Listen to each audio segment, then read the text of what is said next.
11వ తారీఖున ఎన్నికలు polling process ముగిసిన తర్వాత 12వ తారీఖు నుంచి వివిధ విషయాలు వివిధ ప్రాంతాలకు వెళ్లాల్సిన ఒక నిశ్చయం చేసుకున్నాము.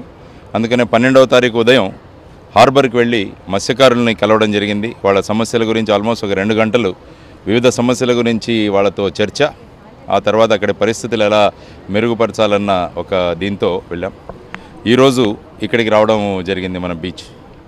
ఎందుకంటే బీచ్ అన్నది మన విశాఖపట్నానికి ఒక ల్యాండ్ మార్క్ కాబట్టి చాలామంది ఇక్కడికి వచ్చిన వాళ్ళు బీచ్కి వస్తారు. బీచ్కి వచ్చిన తర్వాత ఇక్కడ ఉన్న క్లీన్లీనెస్ ఎలా ఉందని చూస్తారనమాట. దాన్ని బట్టి మన పట్టణం పట్ల అభిప్రాయం వాళ్ళు ఏర్పాటు చేసుకుంటారు.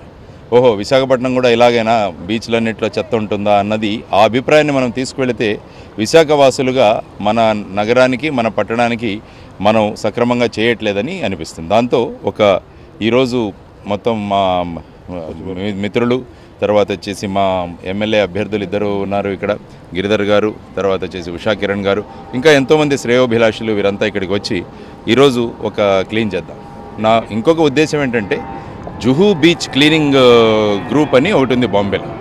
వాళ్ళు ఏం చేశారంటే ఉన్న కాలేజెస్ని అందరినీ డివైడ్ చేసుకున్నారు. ఒక్కొక్క రోజు ఒక్కొక్క బ్యాచ్ వస్తుంది. సోమవారం ఈ బ్యాచ్ వాళ్ళు చేసి వెళ్ళిపోతారు, మంగళవారం ఒకటి. ఎందుకంటే వాళ్ళకు కూడా రోజు రావాల్సిన అవసరం లేదు.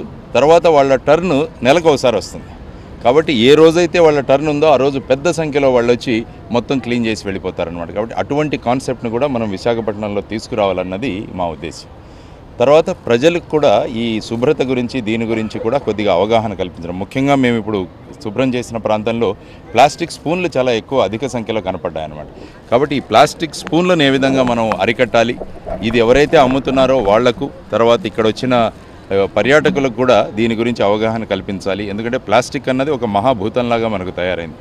దీన్ని అరికట్టకపోతే భావితరాలకు చాలా ఇబ్బందులు ఎదురయ్యే సమస్య ఉంది. మన ఏదైతే క్యాన్సర్ పెరుగుతోందో ఇవన్నీ కూడా వీటి గురించి అవగాహన కల్పిస్తూ మన పరిసరాలను ఎలా స్వచ్ఛంగా ఉంచాలి. ఎందుకంటే పరిసరం స్వచ్ఛంగా ఉంటే మన ఆరోగ్యం బాగుంటుంది, ఆరోగ్యం బాగుంటే ఆలోచనలు బాగుంటాయి, ఆలోచనలు బాగుంటే ఆశయాలు బాగుంటాయి, ఆశయాలు బాగుంటే ఆచరణ బాగుంటుంది, ఆచరణ బాగుంటే అభివృద్ధి కాబట్టి అభివృద్ధికి మీరు తీసుకుంటే మొట్టమొదటిది స్వచ్ఛత. అందుకనే మహాత్మా గాంధీ గారు కూడా ఎప్పుడు కూడా గ్రామాల్లో స్వచ్ఛత దీని గురించి మాట్లాడారు. ప్రధానమంత్రి గారు కూడా వచ్చి స్వచ్ఛ భారత్ అని మొదలుపెట్టి దాన్ని కూడా ఇంప్లిమెంట్ చేస్తున్నాం. ఇదంతా ఏంటంటే ఒక కలెక్టివ్ ఎఫర్ట్. అందరం కలిసి, ఎవరు చేస్తున్నారనేది ముఖ్యం కాదు, కానీ అందరం కలిసి చేస్తే ఇటువంటి సమస్యలను మనం ఎదుర్కోవచ్చు. అందువల్ల ఈరోజు మాతో పాటు వచ్చిన మా మిత్రులందరికీ కూడా ధన్యవాదాలు తెలియజేస్తున్నాం. ఈ యాక్టివిటీ ఇంకా ముందుకు తీసుకుంటూ ఒక ప్లాన్డ్గా మనం ముందుకు వెళ్దామన్నది మా సంకల్పం.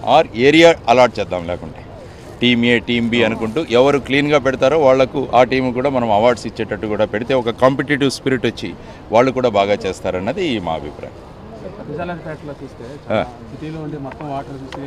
అవునండి, చాలా వేట కూడా పోతుంది ఇక్కడ. దీంట్లో కూడా హార్బర్లో కూడా సిటీ డ్రైనేజ్ ఏదైతే ఉందో అక్కడే వదిలేస్తున్నారు. దానివల్ల ఏంటంటే జట్టీల దగ్గర వదులుతున్నారు దానివల్ల కూడా. కాబట్టి వీటన్నింటినీ కూడా జీవీఎంసీ అధికారులతో మాట్లాడి దాన్ని ఏం చేయగలం, దాని ముందు ఏదైనా ట్రీట్మెంట్ ప్లాంట్ లాగా చిన్నది పెట్టి అక్కడ ఏమైనా ఒక మెష్ లాగా పెట్టి అక్కడ ఏదైనా, ఎందుకంటే ఆటోమేషన్ తీసుకురావాలి. మనం ప్రతిదీ మాన్యువల్గా చేయడం మొదలుపెట్టామంటే ఆ వ్యక్తి పని చేస్తేనే అది అవుతుంది. దాని బదులు మెషిన్ ఏదైనా చిన్నది డిజైన్ చేసి ఏమైనా చేయగలమా అన్నది కూడా ఇంజనీరింగ్ కాలేజెస్ కూడా ఒక టార్గెట్ ఇస్తున్నారు. ఇంజనీరింగ్ కాలేజ్ ప్రాజెక్ట్స్ అన్నీ కూడా మన ప్రాంతంలో ఉన్న సమస్యలను తీర్చే విధంగా ప్రాజెక్ట్స్ ఉంటే అవి నగరానికి ఉపయోగపడతాయి. వాళ్ళు కూడా సొసైటీకి ఏదైనా చేశారన్న వాళ్ళలో కూడా ఒక సాటిస్ఫాక్షన్ ఉంటుందన్నమాట. కాబట్టి ఆ విధంగా ముందుకెళ్లాలన్న ధోరణిలో మేము ఉన్నామండి. ఈ వీడియో మీకు నచ్చినట్లయితే లైక్ చేయండి, షేర్ చేయండి. మరిన్ని ఇంట్రెస్టింగ్ అప్డేట్స్ కోసం సోషల్ పోస్ట్ యూట్యూబ్ ఛానల్ని సబ్స్క్రైబ్ చేయడం మాత్రం మర్చిపోకండి. ఎప్పటికప్పుడు వీడియోలు నోటిఫికేషన్గా రావాలంటే పక్కనే ఉన్న బెల్ బటన్ కూడా ప్రెస్ చేయండి. మా సోషల్ పోస్ట్ యూట్యూబ్ ఛానల్ని ఇన్స్టాగ్రామ్, ట్విట్టర్, ఫేస్బుక్లలో కూడా ఫాలో అవ్వచ్చు.